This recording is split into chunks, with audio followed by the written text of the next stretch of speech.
സുഹൃത്തുക്കളെ, കേരളത്തിലുള്ള അധികം ആളുകളും തിരിച്ചറിയുവാൻ കൂട്ടാക്കാത്ത ഒരു വേദശാസ്ത്ര പണ്ഡിതനെ നിങ്ങൾക്ക് അല്പമൊന്ന് പരിചയപ്പെടുത്തുക മാത്രമാണ് എൻ്റെ ഈ ഹ്രസ്വമായ വീഡിയോയിലെ പരിമിതമായ ലക്ഷ്യം. ഞാൻ അധികം മുഖവരെയൊന്നുമില്ല അദ്ദേഹത്തിൻ്റെ പേര് വെളിപ്പെടുത്തി. അദ്ദേഹത്തിൻ്റെ പേര് സുരേഷ് ഗോപി എന്നാണ്.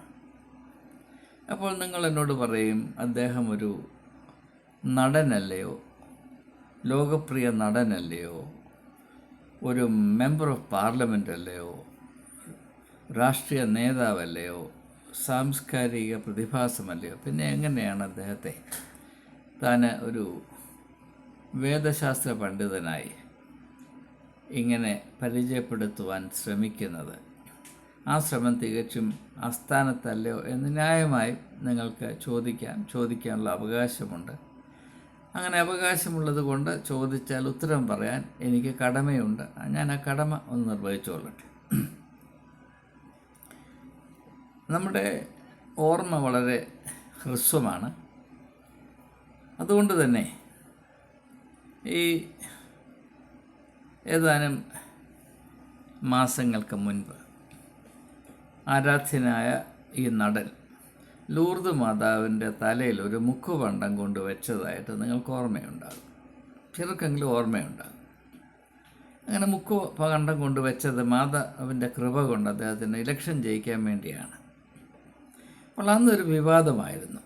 അദ്ദേഹം മാതാവിൻ്റെ തലയിൽ മുക്കുപണ്ടം കൊണ്ടുവച്ചു, അത് തനി തങ്കത്തിലുണ്ടാക്കിയ കിരീടമാണ് എന്നൊക്കെ പറഞ്ഞാണ് കൊണ്ടുവച്ചത്. മാതാവിനെ കളിപ്പിച്ചു. ഈ അഭിനയം എന്ന് പറയുന്ന മനുഷ്യരെ കളിപ്പിക്കുന്ന പരിപാടിയാണെന്ന് അറിയാൻ വയ്യാത്തവരാണ്. അപ്പം മനുഷ്യരെ കളിപ്പിക്കുന്നത് ഒരു ഉപജീവന മാർഗമായി സ്വീകരിക്കുകയും അതുകൊണ്ട് കോടികൾ കൊയ്തെടുക്കുകയും അത് മാത്രം ശീലിക്കുകയും ചെയ്തൊരു മനുഷ്യൻ ലൂർദ് മാതാവിൻ്റെ അടുത്ത് വരുമ്പോൾ വേറെ വിധത്തിൽ പ്രവർത്തിക്കണമെന്ന് പറയുന്നതിനകത്ത് വലിയ നീതിയൊന്നുമില്ല എന്നാണ് എൻ്റെ ഒരു പക്ഷം. അപ്പോൾ അദ്ദേഹം പഠിച്ച പണി അവിടെ കാണിച്ചു.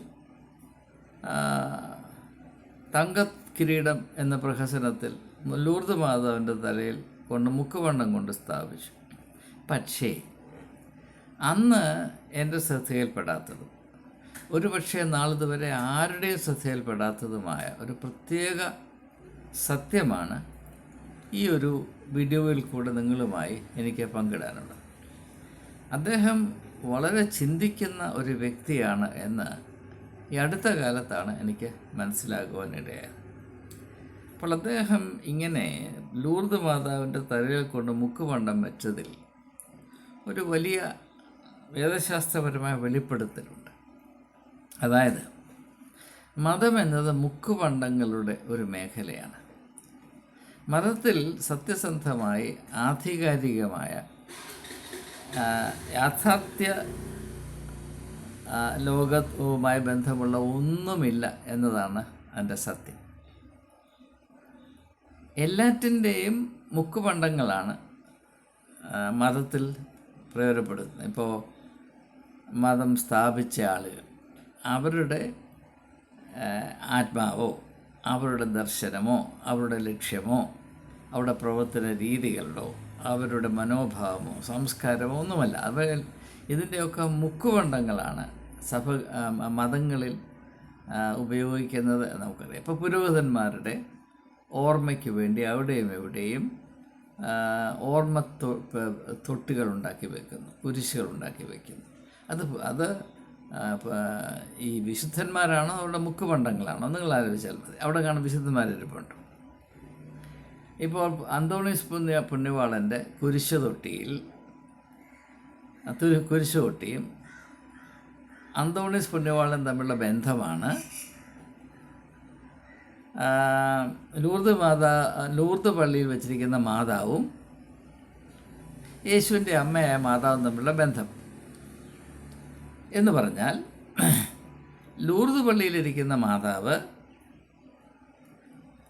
യേശുവിൻ്റെ അമ്മയായ കന്യാമറിയവുമായി ഉള്ള ബന്ധത്തിൽ ചിന്തിക്കുമ്പോൾ ഒറിജിനൽ കന്യാമറിയാമിൻ്റെ മുക്കുപണ്ടമാണ് ഈ ലൂർദ് പള്ളിയിൽ വെച്ചിരിക്കുന്നത്. അപ്പോൾ ഈ മുക്കുപണ്ടമായ ലൂർദ് മാതാവിൻ്റെ തലയിൽ വെക്കുന്ന കിരീടം തങ്കക്കിരീടമാകണമെന്ന് നിർബന്ധിക്കാൻ നമുക്കെന്താണ് അവകാശം? അവിടെ മുക്കുപണ്ടം മാത്രമേ വെക്കാവൂ. ഇത് എനിക്ക് അന്ന് മനസ്സിലായില്ല. അതുകൊണ്ട് ഞാൻ അദ്ദേഹത്തെ വേണ്ടതുപോലെ ബഹുമാനിക്കാതെ ചില കാര്യങ്ങൾ അന്ന് പറഞ്ഞതിൽ ഞാൻ ദുഃഖിക്കുന്നു. ഞാൻ അദ്ദേഹത്തോട് മാപ്പ് അപേക്ഷിക്കുന്നു. അദ്ദേഹം ചെയ്തത് 100% ശരിയാണ്, യുക്തിസഹജമാണ് അദ്ദേഹം ചെയ്തിരിക്കുന്നത്. മുക്കുപണ്ടം മാത്രമേ വെക്കാവൂ, കാരണം ഇത് മുക്കുപണ്ടങ്ങളുടെ ഒരു മേഖലയാണ്. അപ്പോൾ മുക്കുപണ്ടമായ മാതാവിൻ്റെ തലയിൽ മുക്കുപണ്ടമായ കിരീടം കൊണ്ട് വെച്ചു. പക്ഷേ പിന്നെ അദ്ദേഹം പറഞ്ഞു, ഞാൻ ജയിച്ചു വന്നാൽ 10 ലക്ഷത്തിൻ്റെ മുതൽ കൊടുക്കാം, മാതാവിന് കൊടുക്കാമെന്ന് പറഞ്ഞു. പക്ഷേ അത് മറന്നുപോയി. കാരണം അതും മനുഷ്യ സഹജമാണ്, മറവി നമുക്ക് മനുഷ്യ സഹജമാണ്. തന്നെയുമല്ല, നമ്മുടെ മലയാളത്തിലുള്ളൊരു പദപ്രയോഗമാണല്ലോ, ഒരു ആപ്തവാക്യമാണല്ലോ, പാലം കയറുന്നത് വരെ നാരായണ നാരായണ, പാലം കടന്നു കഴിഞ്ഞാൽ പിന്നെ കൂരായണ കൂരായണ. അത് അദ്ദേഹം അതുപോലെ നിവർത്തിച്ചു വരുന്നു എന്നത് മാത്രമേ നമുക്ക് ഇതിനകത്ത് പറയാനുള്ളൂ.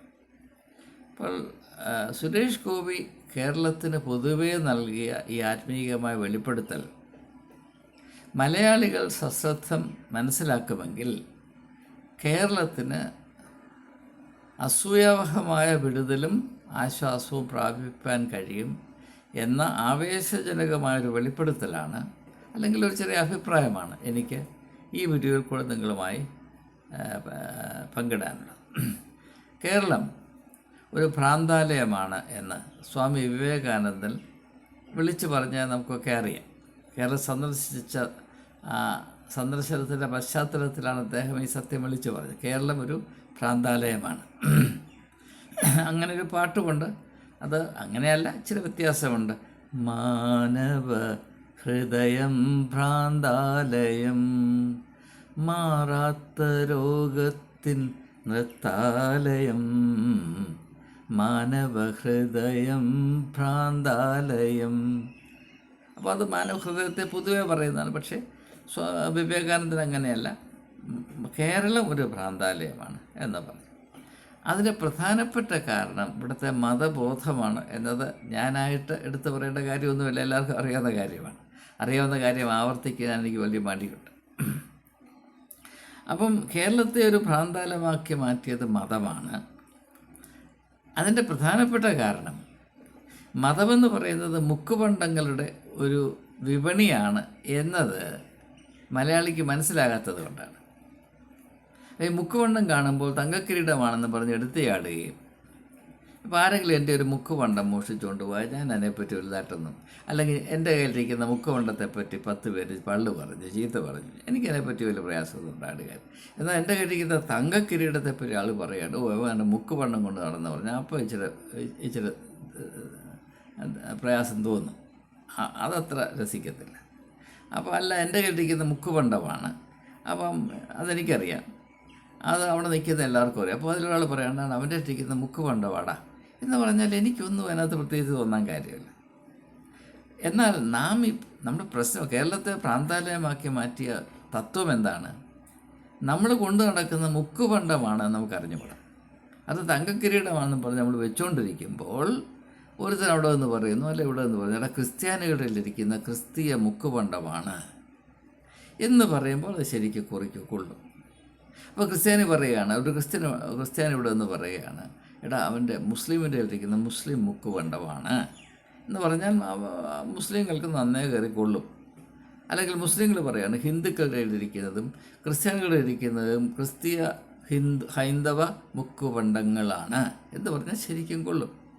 അപ്പോൾ അന്നേരം ഉണ്ടാകുന്ന വികാരമാണ്, ഇതിനാണ് വർഗീയമായ വികാരങ്ങൾ എന്ന് പറയുന്നത്. യഥാർത്ഥത്തിൽ തങ്കം കൊണ്ടുള്ള കിരീടം, തങ്കക്കിരീടങ്ങളുടെ സാഹചര്യത്തിൽ ഒരു വർഗീയത ഉണ്ടാകുകയില്ല. വർഗീയതയുടെ ഭ്രാന്ത് കരുതുള്ളുന്നത് മുക്കുപണ്ടങ്ങളുടെ വിപണിയിൽ മാത്രമാണ് എന്ന പച്ച പരമാർത്ഥം കേരളത്തിലെ മലയാളികൾ, അതിൽ മൂളയുള്ളവർ, മൊണ്ണയല്ലാത്തവർ മനസ്സിലാക്കാൻ ശ്രമിച്ചാൽ കേരളത്തിൽ ശാശ്വത സമാധാനമുണ്ടാകും എന്ന ഒരു തിരിച്ചറിവ് ആദ്യമായി ജനിച്ചത് ജനപ്രിയ നടനായ സുരേഷ് ഗോപിയുടെ പരിശുദ്ധമായ ഉള്ളിലാണ് എന്നത് വളരെ ശ്രദ്ധേയമാണ്. ഒരു മെത്രാൻ്റെ മനസ്സിലോ ഒരു പുരോഹിതൻ്റെ മനസ്സിലോ ഒരു വേദശാസ്ത്ര പണ്ഡിതൻ്റെ മനസ്സിലോ ഒരു സ്വാമിയുടെ സന്യാസിയുടെ മനസ്സിലോ ഒരു മുള്ളായുടെ മനസ്സിലോ അല്ല, ഒരു നടൻ്റെ മനസ്സിലാണ് ഇത്ര മനോഹരമായ, കേരളത്തിനാകമാനം സമൂലമായ വിടുതൽ നൽകുവാൻ പര്യാപ്തമായ ഒരു ആത്മീയമായ തിരിച്ചറിവിൻ്റെ തിരുപ്പിറവിയുണ്ടായത് എന്നത് വളരെ ശ്രദ്ധേയവും ശ്ലാഘനീയവുമായ ഒരു യാഥാർത്ഥ്യമാണ്. അപ്പോൾ അദ്ദേഹം ലൂർദ് മാതാവിൻ്റെ തലയിൽ മുക്കുപണ്ടമായി അവിടെ ഇരിക്കുന്ന ലൂർദ് മാതാവിൻ്റെ മണ്ടയിൽ ഈ മുക്കുപണ്ടം കൊണ്ട് വെച്ചത് സത്യത്തിൻ്റെ ഒരു തിരത്തള്ളലായിട്ടാണ് ഇപ്പോൾ ഞാൻ മനസ്സിലാക്കുന്നത്. അതുകൊണ്ട് അദ്ദേഹത്തെ ഞാൻ അഭിനന്ദിക്കുന്നു. ബലൈബേഷ് അദ്ദേഹം കാണിച്ചത് 100% സത്യസന്ധവും ചിന്തോദ്ദീപകവുമായ ഒരു ആത്മീയമായ മുന്നേറ്റമാണ്. അത് അദ്ദേഹത്തിന് നമ്മുടെ ഏവരുടെയും ശ്രദ്ധ പിടിച്ചു പറ്റുവാൻ പര്യാപ്തമായൊരു മുന്നേറ്റമാണ് എന്ന് ഈ സമയത്ത് എനിക്ക് തിരിച്ചറിയാൻ കഴിയുന്നുണ്ട്. ആ സമയത്ത് അത് വേണ്ടതുപോലെ മനസ്സിലാക്കുന്നതിൽ ഞാൻ പരാജയപ്പെട്ടു. മറ്റെല്ലാവരെയും പോലെ ഞാൻ പരാജയപ്പെട്ടു. അത് ഞാൻ ദുഃഖിക്കുന്നു. ഞാൻ വീണ്ടും അദ്ദേഹത്തോട് തന്നെ മാപ്പ് അപേക്ഷിക്കുന്നു. അതുപോലെ തന്നെ ആ ലൂർദ് പള്ളിയിലിരിക്കുന്ന മുക്കുപണ്ടമായ ലൂർദ് മാതാവിനോടും ഞാൻ മാപ്പ് അപേക്ഷിക്കുന്നു. എന്ന് മാത്രവുമല്ല, ഇപ്രകാരമുള്ള ഒരു വലിയ ആത്മീകമായ, താത്വികമായ, ദാർശനികമായ തിരിച്ചറിവിന് വഴിയൊരുക്കിയ ശ്രീ സുരേഷ് ഗോപിയോടുള്ള എൻ്റെ അകൈതവമായ നന്ദിയും അതുല്യമായ സ്നേഹവും ബഹുമാനവും ഈ സമയത്ത് വെളിപ്പെടുത്താതിരിക്കാൻ യാതൊരു മാർഗവുമില്ലാത്തത് കൊണ്ടാണ് എനിക്ക് തന്നെ നാണക്കേടുണ്ടാക്കാവുന്ന ഈ ഒരു വീഡിയോ ചെയ്യുവാൻ നിർബന്ധിതനായി തീർന്നത്. സത്യമായി തന്നെ അംഗീകരിക്കുന്നതാണ് എല്ലാവർക്കും നല്ലത്. അതുകൊണ്ട് ഇച്ചിരി വിമിഷ്ടമൊക്കെ ഉണ്ടായാലും സാരമില്ല. അപ്പോൾ നാം പ്രത്യേകമായി മനസ്സിലാക്കേണ്ടത്, കേരളത്തിൽ ഈ വർഗീയമായ വിഷം കൂടുതൽ വർദ്ധിച്ചു വരുന്നത് കൊണ്ട് ഇവിടെ ഒരു വിടുതലിൻ്റെ അനുഭവം ഉണ്ടാകണമെങ്കിൽ ഇവിടെ മനുഷ്യന് ഭ്രാന്ത് പിടിക്കാതെ വീണ്ടും കേരളം ഭ്രാന്താലയമായി മാറാതിരിക്കേണ്ടതിന് അതിനുള്ള എല്ലാ സാഹചര്യങ്ങളും ഉണ്ടാക്കാൻ ചില ആളുകൾ നന്നേ പരിശ്രമിക്കുന്നുണ്ട്. അതിൽ മെത്രാന്മാരുമൊക്കെ പെടും. നമുക്കറിയാം, അവരുടെ ഓരോ തന്ത്രങ്ങളൊക്കെ നമ്മൾ കണ്ടുകൊണ്ടിരിക്കുകയാണ്. അവരെ സഹായിക്കാൻ മറ്റുള്ള മതങ്ങളിലെ ആളുകളുമുണ്ട്. അപ്പോൾ അതിൽ നിന്ന് നമുക്ക് സംരക്ഷണം ലഭിക്കാനായിട്ട് ഈ സുരേഷ് ഗോപി നമുക്ക് നൽകിയ വലിയ വെളിപ്പെടുത്തൽ, മതങ്ങൾ മുക്കുപണ്ടങ്ങളുടെ വിപണിയാണ് അല്ലെങ്കിൽ സൂപ്പർ ബസാറാണ് എന്ന കാര്യം നാം മനസ്സിലാക്കിയാൽ ഇതിനകത്ത് ഒറിജിനലായിട്ട് ഒരു കാര്യവുമില്ല. നിങ്ങൾ മതത്തിൻ്റെ ഏത് അംശവും എടുത്ത് നോക്കിക്കോളൂ, അതിനകത്ത് ഒറിജിനലായിട്ട് ഒന്നും ഉണ്ടാകുകയില്ല. എല്ലാം മുക്കുപണ്ടങ്ങളായിരിക്കും. കണ്ടാലും ഏതാണ്ട് അതുപോലൊക്കെ ആയിരിക്കും. പ്രതീതികളുടെ ഒരു നാടകശാലയാണ് മതം പ്രതീതികളുടെ ഒരു നാടകശാലയാണ്. എന്ന് പറഞ്ഞാൽ സത്യത്തിന് യാതൊരു വിലയുമില്ലാത്ത ഒരു വ്യവസ്ഥിതിയാണ് മതം. എല്ലാ മതങ്ങളും അപ്രകാരം തന്നെയാണ്. എന്നാൽ ഈ മതസ്ഥാപകരായിട്ടുള്ള മഹൽ വ്യക്തികൾ അവരേവരും അവരുടെ വ്യക്തിത്വത്തിൻ്റെ വെളിച്ചം തന്നെ സത്യമായിരുന്നു. ഇപ്പോൾ ആര്യ സമാജം എടുത്താൽ എൻ്റെ സ്ഥാപകനായിരുന്ന മഹർഷി ദയാനന്ദ്, അദ്ദേഹത്തിൻ്റെ ഏറ്റവും പ്രസിദ്ധമായ പുസ്തകം എന്താണ്? പഴയ ഒരു പുസ്തകമേ നമുക്കറിയാവുള്ളൂ. അത് സത്യാർത്ഥ പ്രകാശ് എന്നാണത്. The light of truth, Satyarth Prakash. അതിനകത്തുള്ള പല ആശയങ്ങളും നമുക്ക് സ്വീകരിക്കാൻ കൊള്ളാത്തതാണെങ്കിലും അത് മതത്തിൻ്റെ തെറ്റിദ്ധാരണകൾ ഉണ്ടാക്കുന്ന പ്രശ്നങ്ങളാണ്. അത് പോട്ടെ, സാരമില്ല. പക്ഷേ അദ്ദേഹത്തിനും അറിയാമായിരുന്നു മനുഷ്യൻ എന്തെങ്കിലും ഗുണം ചെയ്യുന്ന കാര്യം സത്യം തന്നെ. യേശു പറഞ്ഞു, ഞാൻ വഴിയും സത്യവും ജീവനുമാകുന്നു. ഹിന്ദു മതത്തിൽ ദൈവത്തെ എങ്ങനെയാണ് അറിയുന്നത്? സത്യമായിട്ടാണ്. ഗോഡ് ഈസ് ട്രൂത്ത് എന്നാണ്. അപ്പോൾ യാതൊരു സംശയവും വേണ്ട. മതങ്ങൾ ആരംഭിക്കുന്നത് സത്യത്തിന് അതുല്യമായ പ്രാധാന്യം കൽപ്പിച്ചാണ് എന്നിരിക്കെ മതങ്ങൾ ആവിഷ്കരിക്കപ്പെടുമ്പോൾ അതിൽ പുരോഹിത മേൽക്കോയ്മ ഇടം പിടിച്ചു കഴിഞ്ഞാൽ പിന്നെ സത്യത്തെ 100% വലിച്ചെറിഞ്ഞ് കളഞ്ഞ് കരിച്ച് കളഞ്ഞ് അസത്യത്തെ മാത്രം നമ്പിയാണ് ഭൗതികമായ കൊയ്ത്തുണ്ടാക്കുന്നതിന് വേണ്ടി ദൈവത്തിൻ്റെ പേര് വൃഥാ എടുത്ത് മനുഷ്യരെ മൊണ്ണകളാക്കി അവരെ കളിപ്പിച്ച് അവരെ അങ്ങോട്ടും ഇങ്ങോട്ടും തമ്മിലടുപ്പിച്ച് അവിടെ മനുഷ്യത്വത്തിൽ വിഷം കുത്തിച്ച് ചേർത്ത് അവരെ മൃഗങ്ങളെക്കാൾ മോശമായ അവസ്ഥയിലാക്കി ഇങ്ങനെയുള്ള നരകം ഈ നല്ല ഭൂമിയിൽ സൃഷ്ടിക്കുന്നത് എന്ന് ആളുകൾ മനസ്സിലാക്കുന്ന നിമിഷം മുതൽ ഈ വലിയ ശാപം ശമിച്ചു കിട്ടുകയും മനുഷ്യത്വത്തോടെ ജീവിക്കുന്ന നല്ല നാൾ വരികയും ചെയ്യും എന്ന ആശ്വാസജനകമായൊരു സത്യം തൻ്റേതായ ശൈലിയിൽ ശ്രദ്ധേയമായ വിധത്തിൽ അവതരിപ്പിച്ച സുരേഷ് ഗോപിയോടുള്ള ഒരിക്കലും തീരാത്ത കടമ കേരളത്തിലെ എല്ലാ ജനവും എപ്പോഴും ഓർത്തിരിക്കേണ്ടതും ലഭിക്കുന്ന അവസരങ്ങളിലെല്ലാം പ്രകടിപ്പിക്കേണ്ടതുമാകുന്നു. ഒരിക്കൽ കൂടെ നമുക്ക് ആ ദൃശ്യം നമ്മുടെ കണ്ണുമടച്ചൊന്ന് വിഭാവന ചെയ്യാം. ഇതാ ജനപ്രിയ നായകനായ സുരേഷ് ഗോപി, അദ്ദേഹത്തിൻ്റെ രാഷ്ട്രീയമായ കൊതി, ഒരു MP എന്ന ഈ രണ്ട് വാക്കിൻ്റെ കൊതി MP, അത് ഒന്ന് ആർജിക്കുന്നതിന് വേണ്ടി ലൂർദ് മാതാവ്, അതായത് ഒറിജിനൽ മാതാവിൻ്റെ മുക്കുപണ്ടമായ ലൂർദ് മാതാവിൻ്റെ അടുത്തേക്ക് ചെല്ലുകയും ഭയഭക്തി ആദരവുകളോടുകൂടെ അവിടെ പണക്കൊതിയനായ ആ ഒരു പുരോഹിതൻ്റെ സാന്നിധ്യത്തിൽ എട്ടും പൊട്ടും അറിയാത്ത വിശ്വാസികളെന്ന് പറയുന്ന ആളുകളുടെ സാന്നിധ്യത്തിൽ ഈ മുക്കുപണ്ടമായ ലൂർദ് മാതാവിൻ്റെ തലയിൽ വെച്ചു കൊടുത്തത് എന്നത് നാം മനസ്സിലാക്കുമ്പോൾ അതിൽ കൂടെ അദ്ദേഹം വെളിപ്പെടുത്തുന്ന അതിശ്രദ്ധേയമായ വലിയ യാഥാർത്ഥ്യം, മതങ്ങൾ മുക്കുപണ്ടങ്ങളുടെ സമാഹാരങ്ങളാണ്. ഇതിൽ യാഥാർത്ഥ്യമായി യാതൊന്നുമില്ല, സത്യവും ഇതുമായി കുലബന്ധം പോലുമില്ല എന്ന ഒരു വെളിപ്പെടുത്തൽ, ആ ഒരു യാഥാർത്ഥ്യം, ആ സത്യം ജനം ഉൾക്കൊണ്ടാൽ കേരളം രക്ഷപ്പെടും എന്ന ഒരു ഒറ്റ കാര്യമാണ് എനിക്ക് പറയാനുള്ളത്. വീണ്ടും ഞാൻ പറയുന്നു, ഈ ഒറ്റ കാര്യം കൊണ്ട് സുരേഷ് ഗോപി കേരളത്തിലെ 3.5 കോടി ജനങ്ങളുടെ ഹൃദയത്തിൽ ഒരിക്കലും തെറിച്ചു പോകാത്ത സിംഹാസനം പ്രാപിച്ചിരിക്കുന്നു. അദ്ദേഹത്തിന് കേരളത്തിൻ്റെ ആധ്യാത്മിക ചരിത്രത്തിൽ അസ്തമിക്കാത്ത ഒരു സ്ഥാനം എന്നേക്കുമായി നേടിക്കൊടുക്കത്തക്കവണ്ണം അദ്ദേഹത്തിൻ്റെ ഈ ആത്മീക ദാർശനികമായ മുന്നേറ്റം വഴിയൊരുക്കിയിരിക്കുന്നു എന്ന ആഹ്ലാദം തുളുമ്പി നിൽക്കുന്ന ഒരു വാർത്തയാണ് ഇവരുമായി എനിക്ക് പങ്കിടാനുള്ളത്. അതുകൊണ്ട് മുക്കുഭണ്ഡാരങ്ങളുടെ ലോകത്തിൽ വസിക്കുന്ന ഏവർക്കും എൻ്റെ മുക്കുഭണ്ഡാര അഭിവാദ്യങ്ങൾ. നമസ്കാരം.